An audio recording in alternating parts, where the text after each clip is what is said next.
क्यों बाइनेंस और OKX ने हाइपरलिक्विड को टारगेट किया? Why was Jelly Jelly trending all over social media? According to a Look On Chain report, the trader bought $4.85 million worth Jelly Jelly tokens on spot markets. और ये काफ़ी fishy लग रहा था क्योंकि Jelly Jelly का market cap सिर्फ $20 million है। अब वही ट्रेडर गया बाइनेंस और OKX पे और Jelly Jelly को स्पॉट मार्केट पे बाय करने लगा। और फिर क्या था? Jelly Jelly tokens price shot up 400%। Jelly Jelly का प्राइस इतना ऊपर चला गया कि Hyperliquid simply couldn't close the position. Now that's because of low liquidity और पोजीशन का वैल्यू बढ़ के $10 million हो गया. So now the trader has to only bear $1 million loss. But Hyperliquid को बाकी का लॉस उठाना पड़ा.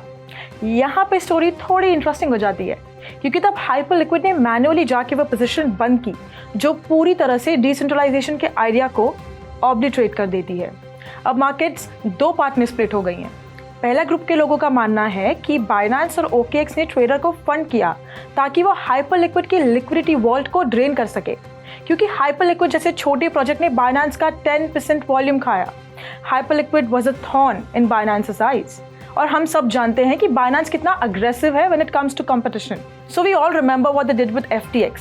चैंगपेंग Zhao's one tweet that contributed to the collapse of FTX. दूसरे ग्रुप के पार्टिसिपेंट्स का ये कहना है कि हाइपरलिक्विड ने डिसेंट्रलाइजेशन के कॉन्सेप्ट ही खत्म कर दिया क्योंकि उन्होंने मैन्युअली पोजीशन को बंद किया. This completely defeats the whole idea of decentralization because in a decentralized system there should be no centralized authority that can interfere with transactions or positions. It raises serious questions about the true nature of decentralization. अब ये incident एक बड़ा question raise करता है. Hyperliquid's manual intervention that undermines the idea of decentralization and Binance's aggressive market tactics to eliminate its competition. What do you think about this incident? Let us know in the comments below. And for more such updates, keep watching 3.2TV. Do like, share and subscribe to our YouTube channel. Do log on to the website www.3versetv.io. Scan the QR code to know more.